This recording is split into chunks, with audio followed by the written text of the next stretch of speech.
I'm going to hand over to Graham to do the first bit, but you never trust the accountant to talk to an audience about what a program is all about. So as an important context, this is what UnitingCare Burnside wants to raise money to continue and expand. It's called the New Parents Infants Network, or NewPin. It's an idea that we sort of shamelessly nicked from the UK when one of our directors, Linda Mondi, was on a Churchill Fellowship about a decade ago. For the last 10 years, we've been funding this from Burnside investment funds, but we can't sustain our current level of investment. And in order to expand the program, we needed to find new sources of funding. One of the points that the Minister made was that a goal for government about the social bond pilot is really about how can you foster innovation.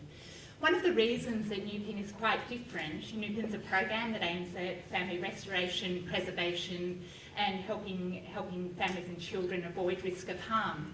But one of the things that makes it very different to most of the family restoration and preservation work that's currently happening, and there are some excellent evidence-based programs out there, is it is long-term and it's explicitly therapeutic in nature. Most of our restoration work is crisis-based intervention around individualised casework. What NewPin does is it does a lot of group work, and that group work is largely therapeutic. But it also works with a mixed sample of families, and that's created a few headaches for us in the bond process. But while most of the families we work with are at the high-risk end of the child protection spectrum, what it means is that for families that we're working with who've had a child aged 0 to 5 removed from their care and can only have their baby or their toddler at NewPin under supervision orders for a few hours a week, it means on the other days that they're attending the program, they're still around other parents and children, they're modelling behaviour, they're learning about attachment. And the group dynamics are really important, and one of the reasons that the track record that we're going to go into has emerged. The other thing that NewPin does that is different is it works with families extensively after restoration has occurred. Over the last 4 years, we've restored over 100 children to families in New South Wales. From all of our investigative work, only 2 of those restorations have broken down, which is much higher than the sort of reversal rate for the state. And I think that's because, it's one thing to sort of, teach families about what it's going to be like when the child goes back home. But it's a very different thing when a child's returned, or often children are returned, to work with them, to see how they're tracking and bed that change down and to make it sustainable. So I'm now going to hand over to the finance guy who's going to talk about things financial, and I'll come back and talk about things research and service design oriented. Thank you, Sally. Sally is the brains of our team, as you've no doubt discerned, and I'm the mechanic. I've 10 minutes from Sally to share the mechanic's experience. My primary purpose is to provide insights to assist other not-for-profits obtain SBB funding where no other funding is available, for programs that produce a real difference for people and communities in need. I'd like to repeat, where no other funding is available. This advice operates in a fairly narrow sphere because it derives from our own experience of nearly 2 years working to get one SBB proposal off the ground. I can only speak in general terms because we're covered by a confidentiality agreement with the government during the development phase of the project. So what do you need to start? A program that produces measurable results with defined outcomes in the community. It helps if the program assists government to achieve avowed policy objectives in areas where further funding is not available. Some sort of track record or evidence from other jurisdictions or strong theoretical and research foundations for an innovative new program is preferable. NewPin had a huge advantage with its 10 years of building a track record within the community and government.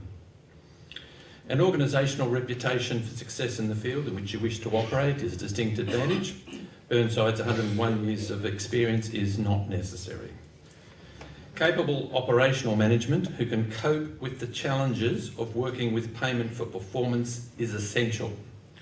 Here I would like to note that we have had our NewPin management operating under detailed performance reporting for nearly 12 months now. They're of course working hard towards setting up the performance to deliver for investors and the government and the community. and the response has been outstanding. Experience has significantly and tangibly improved client results over previous years, making the SBB proposal even more viable. As Sally will discuss later, this is a welcome side benefit to an SBB. You need a resource that can help you convert outcomes into government savings, sufficient to cover the cost of the program over a period of time. You need a small, multi-skilled team to tackle a large variety of tasks required to develop a compelling submission to government. And last of all, you need heaps of persuasion, perseverance, and patience. A pinch of passion does not go astray, but it only gets you so far with Treasury before the facts come into play. Before I move to discussing some tips to build a financial model, some background on how we got underway.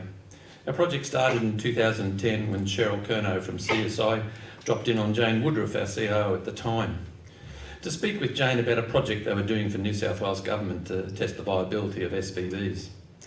Jane saw NewPin as a potential candidate straight away and sent me off to chat to the chairman of the NewPin Advisory Board, one Alan Hargraves, who will address you later. Alan has been a financial benefactor to NewPin for 10 years and has an extensive financial and investment background. Alan showed me the first model for NewPin, the charted costs and savings for the government. For me, being, as Sally has pointed out to you, a pretty basic finance guy, it was what we accountants refer to as a ka-ching moment.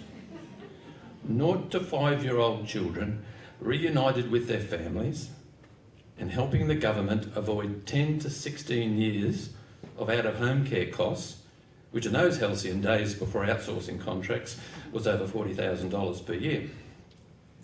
Thanks to Jane and Alan, Sally and I and our team were off on our long journey to build and sell our case for funding our expensive NewPin program and expanding it to other areas of need in New South Wales. Now, tips on building an SBB financial model. This is not rocket science. For this work, you need a bloody good financial guy. If you haven't got one, you need a consultant. Start with advice from Les Hens, he'll set you in the right direction. Intermediate Excel skills is all you need. An understanding of government PPP models may help, but if you have a successful proposition for the government, they will convert your model into their format. It's interesting that at the end of the day, the Treasury Department we're dealing with most is the PPPs. The Treasury see social benefit bonds, and our particular one is more akin to a PPP. And they're right. Let someone else on your team worry about the many indirect community and social justice benefits that will flow from the program. Think like you imagine a Treasury person thinks, and if in doubt on that, talk to one. Develop the bare bones proposal first. Confirm that the estimated savings for government will cover the costs of the program. Do this phased in a time frame to understand the cash flow imbalance, as you are in a cash deficit for a period before the estimated government savings is actually experienced start kicking in. And once you have a proposition that meets government policy aims in the community, is eventually but not immediately covered by government savings, and has clear indirect savings returned to the government and the community, you factor in the bridging finance, as we call it. The bridging finance can be the SBB.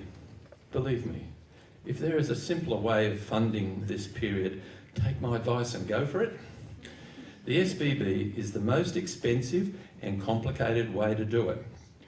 I'm sure eventually the government and the investment markets will make it easier as we all get used to the idea and it accrues success. The bridging finance, or SBB, has to cover the operational and establishment costs of the program and any period in which the government savings do not cover the cost of operating the program, and the interest paid to the investors. There then has to be enough margin between government savings and these costs to build up funds to gradually repay the initial borrowing in a reasonable time frame, 3 to 7 years. Once the bare bones proposal works, you present your proposition to the relevant department, in our case FACS, and begin the process of joint development. In our case, we lobbied Premier's Department, FACS and Treasury, and found all avenues very supportive with very interested and sympathetic ears. Our contacts with Prue Goward go back to when she was in opposition. You then need a joint effort from government and your organisation to solidify the government savings to the satisfaction of all, and to prove the viability or otherwise of your bare bones proposal. This requires a huge effort and commitment from both parties. In our case, we've always been encouraged by the genuine interest and support for our proposal from all levels of government. After reaching agreement on how to determine savings, we now have a detailed model under many different scenarios that is a viable proposition for the government. Interestingly, the current model is a lot more informed and complex than the bare bones model, but the outcomes are remarkably similar. It is at this stage that the dreadful word, the counterfactual, will emerge, as the government's savings or costs avoided over and above what the government would have experienced if the SBB funded program did not exist. Do not underestimate the huge work required to get agreement on the method and data to estimate the counterfactual.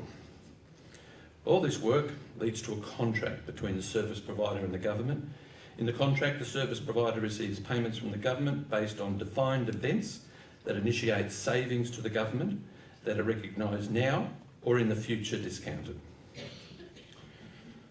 Others at this conference have and will address the importance of a proposition to investors in which the risk can be contemplated and understood in a relatively straightforward way. To achieve this, the risk of the proposal has to be apportioned.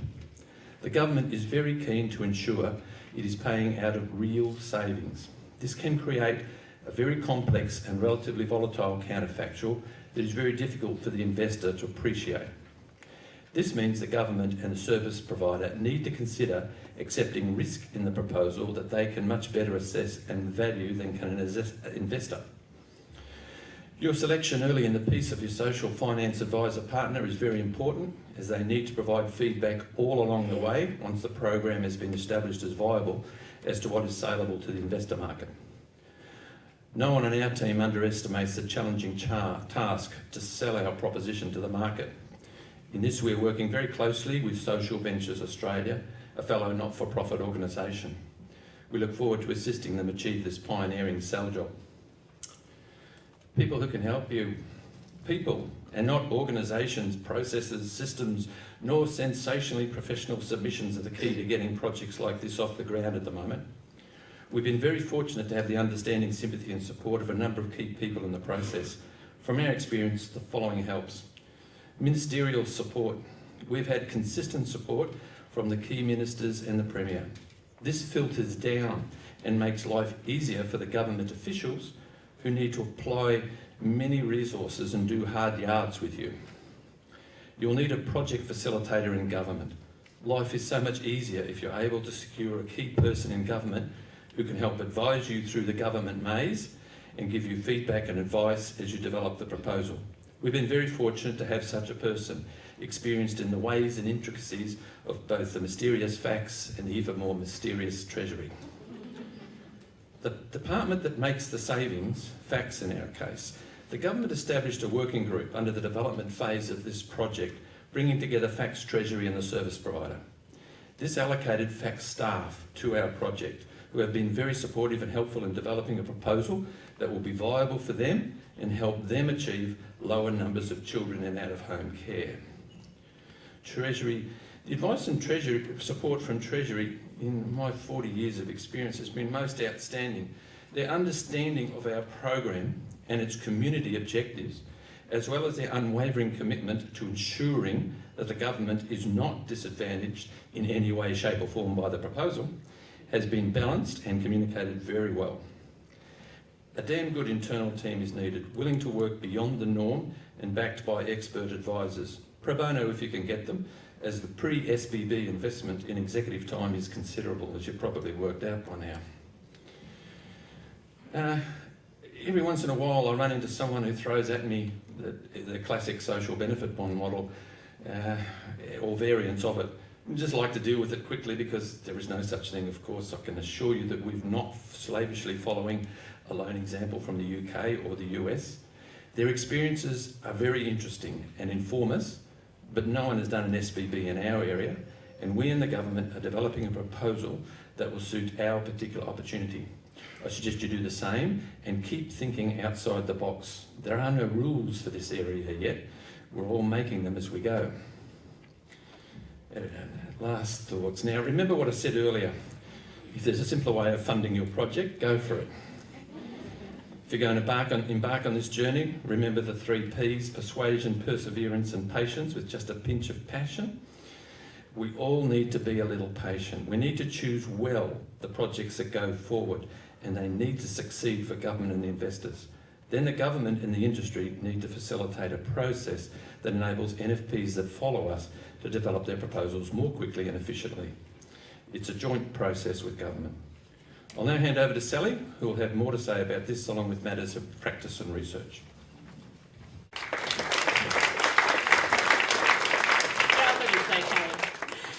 I'm going to talk about things from a practice and research perspective. When Burnside first got wind of social benefit bond as an idea, our response was instinctively enthusiastic, and that was born out of multiple years of deep frustration at the lack of options to scale up innovations that had a demonstrated track record of success. So we were keen. But the key practice question we had to face was whether a social benefit bond would actually create any perverse incentives for our practice. Would there be any sort of threats to program fidelity? And as our then director, Jane Woodruff, asked me in her sort of very direct manner, Sal, is this going to bugger anything up? The easiest way we had to actually test that, and it really is a key point, was we undertook a 3-year case file review. We looked at everybody who had walked through the NewPin door between 2008 and 2011, and using incredibly cautious assumptions. And I was in there haranguing, NewPin coordinators, so show me the evidence that you achieved that result. What we were able to show that was on our bare bones proposal that if we did exactly what we had been doing with exactly the same mix of families, we had a model that was viable. But the much more interesting thought experiment, and the one that I think has made the social benefit bond process so valuable to us, is it gave us a chance to think about, are there ways we can do things better? Are there ways that we can improve on these outcomes? And in particular, in that sort of mixed sample scenario that I described a little earlier, was there a way that we could work with more families at the highest risk, highest needs end of the spectrum without compromising our results? And as Graham mentioned, we started doing some experimentation and we accompanied that with very, very rigorous sort of performance reporting. We got a much clearer idea of who was coming in the door, what outcomes those people wanted, and our performance has improved over the last 12 months quite dramatically. The thing I've taken away from the process, and it may be because I'm a sort of research and data nerd, is how exciting it is to get deeply immersed in data. Because I think the problem with data from a community sector perspective is pretty much a one-way street. It goes, we send a lot of it out to government. As the Minister acknowledged, we don't get a hell of a lot of it back. But we're also sending a lot of stuff out that it's really difficult to work out how anybody could use it. And what developing a proposal required us to do was to work out who are our target groups in NewPin. What for each of those do we want to achieve? How can we measure those outcomes? That was actually a simpler task than the next job, which was sort of allocating savings, and in particular indirect savings, to those outcomes measures. We needed the joint development phase to do that. We couldn't do that from publicly available data. And one of the big challenges in public policy space is that Australia, in social policy terms, is rubbish at cost-benefit analysis. We know very, very little about how things like a child being removed to care or entry to care being avoided. What does that mean for savings in terms of health and mental health costs, in terms of the juvenile justice system, in terms of employment and education benefits? We've got to get a lot better at measuring that. As Graham mentioned, so I'll really skip through this one quickly. Once we got that 3-year case file data, there were probably 2 things that surprised us. We actually restored a lot more children than we'd realised, but we were also losing quite a few families early in the piece. So there's been immediate practice responses to that information. Staff have been trained on this, on approaches to sort of fostering engagement. We now have sort of team meeting structures where we're identifying families who may be at risk from exiting a program early and addressing that. In the last 12 months, our disengagement rates dropped from sort of being around the 25% mark to being reasonably close to zero. What we've also done is this improved reporting.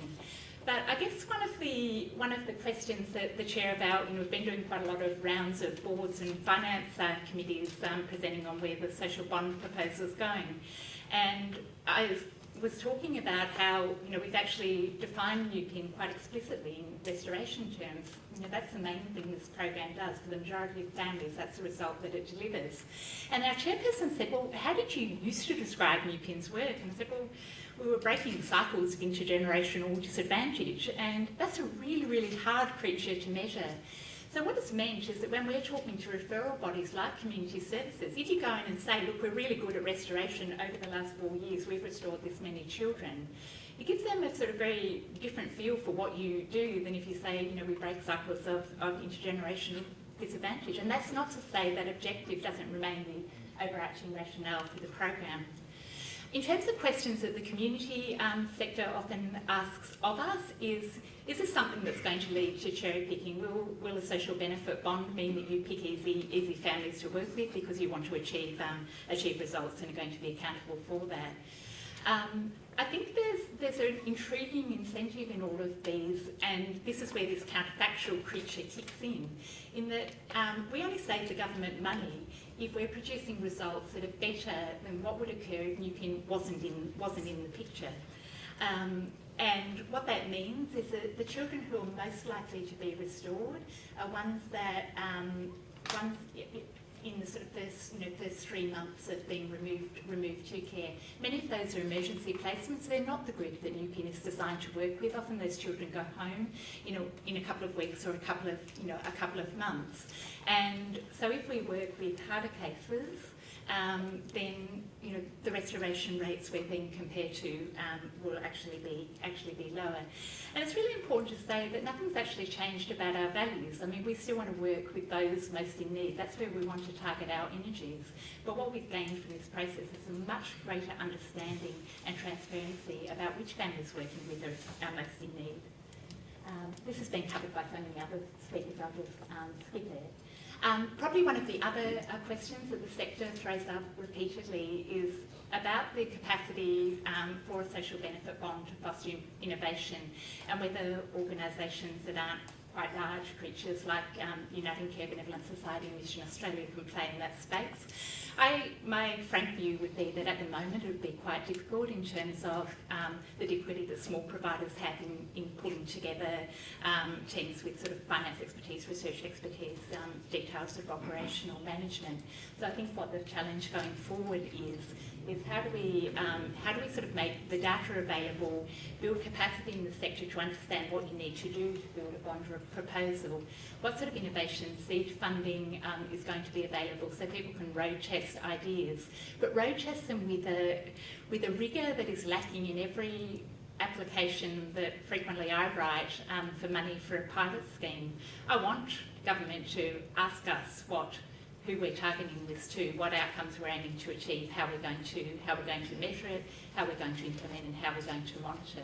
I think that the community sector are up for that challenge. And to close, this is probably the pinch of passion slide. The Research Social Justice Unit person put it in rather than the finance department.